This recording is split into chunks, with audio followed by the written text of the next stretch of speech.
Okay, so I just made a video about a basic guideline on how much to water. I used our 20 gallon, 30 gallon, or 4x4 soil bed just to show you kind of a basic start, a place to, feel out what works best and to go from there and see what works in your garden. The thing I did not address is water filters and filtering your water when using our living soil and other living soil products. I'd like to go over the basic filtration that works for us, why we use it, and why you shouldn't use RO, and the problems you can run into if you use straight city tap water and if you use RO water.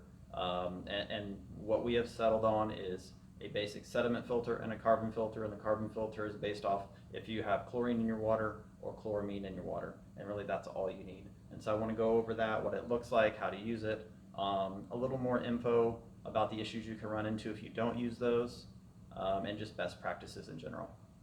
Okay, so I'm going to want to go over the different components that make up the filtering system that we suggest to use with our soil. But first I want to go over a few of the things that we see people run into when they don't use the proper water filters, or if they use a water filter that takes too much out. If you do straight city water, it's going to have typically chloramine in it now. Most cities have switched over to chloramine, and chlorine is used much less. It's more in rural waters. We're seeing it in a lot of water tests that come out of wells that people have on their property as well, and people aren't realizing that chlorine is naturally showing up in their well water, and so they're thinking, hey, I have well water, I don't need to filter it. Well, that's not the case.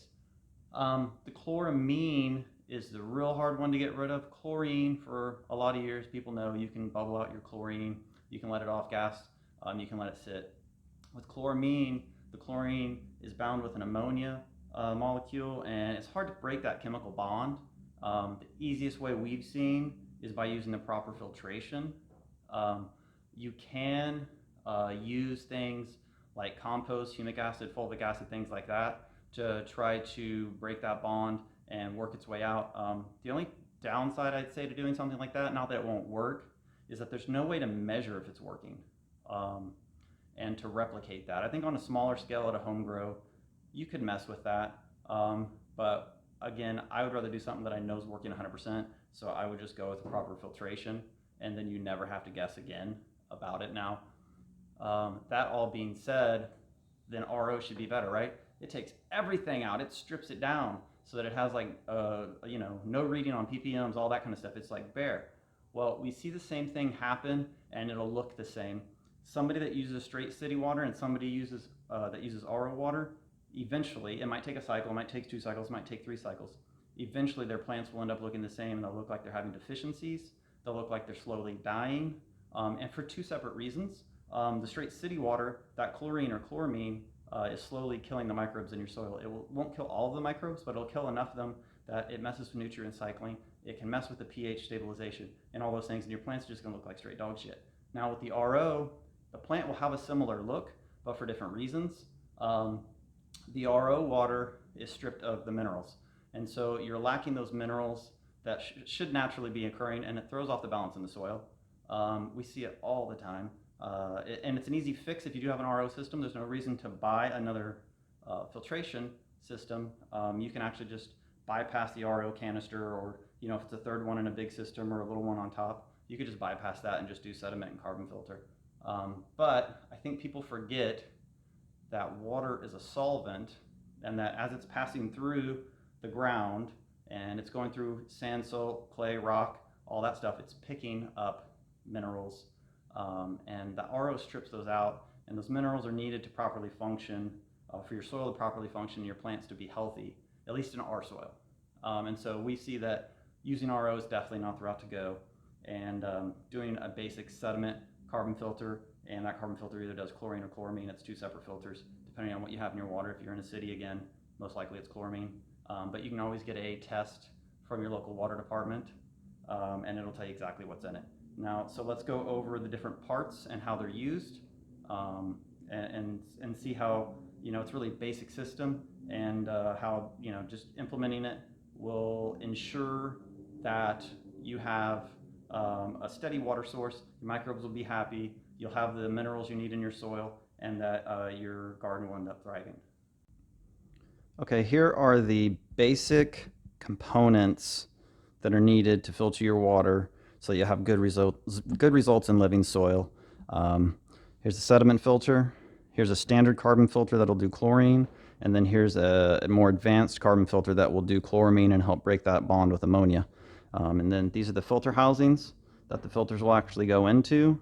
And then here's a mounting bracket. This is just double mounting bracket so you can mount the whole thing on the wall. And basically the way to think about the sediment filter is it's just going to get all the big particulates. It's going to get sand. It's going to get rust particles, things like that. And really think of it as a pre-filter and a way to keep your carbon filter functioning and not clogged and just working better. And so now you get to the carbon filter, and the carbon filter is going to be what takes out the chlorine, and that's what we're really most concerned about, is that chlorine killing your microbes and making your plants look like shit. And then you saying, oh my God, this soil sucks. I can't believe I bought this soil, blah, blah, blah. Well, no, you just didn't filter your water. So this will do the chlorine, and the same thing with the chloramine on this filter. There is a significant price difference, even though this one's like $6, I think, right now, currently. And this one's like, I don't know, 20 or 25 bucks. But it's just more advanced filtering because of the chloramine, and it's harder to filter out of the water. It's a super easy system set up. Once you get it going, a typical home grower, something like this, if you had, let's say you had like 12 plants in 20 or 30 gallon containers, you could run this, unless your water's just really jacked. You can easily get 3 months out of these filters typically. If you want to be safe, you can go ahead and replace the sediment, because these are only, a couple bucks, literally. You can replace this once a month, and that'll extend the life of this. And I've personally gone 6 months with replacing this about once a month or every other month, and then replacing this or this, depending on which one you need, every about 6 months on a standard size, like a 12 plant grow. You don't have to replace them as often as you think, but they're pretty reasonable price, and insurance, it's cheap insurance for your grow. And so then I want to show you how these filters actually fit inside the housings, and then how it would look set up when you're going to actually use it. For this demonstration, I'm just using a regular the sediment filter and the standard carbon filter. So you're going to open up the housing. You can see there's actually a little ring that this fits in. Then you're just going to screw it on. Maybe, possibly. There we go. And then you're going to screw it in and make sure it's nice and sealed. If not, it will leak out around where this gasket is. And then these are also labeled in and out. So now we're going to put this one in. And it looks like we have a little fluid sediment filter helping us out here. Going to go like this. Make sure it's tight. And then you're going to have your in, your out, your in, and your out. Remember, the sediment is helping keep this clean so that this can do its job. And so then these are 1/2 inch. You're going to get a 1/2 inch close nipple from Home Depot. And brass can work, something that won't degrade over time because it is water. And you're going to tighten these together like so.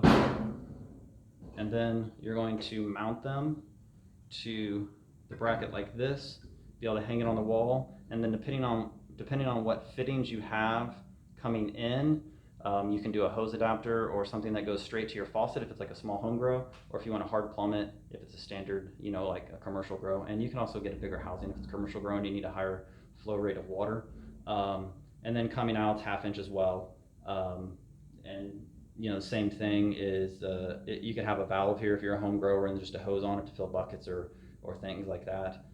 Or it can all be hard plumbed in to a bigger system for a commercial grow. And really that's all there is to set this up. And then you just want to make sure, if you're a home grower, again, you can get multiple months out of this.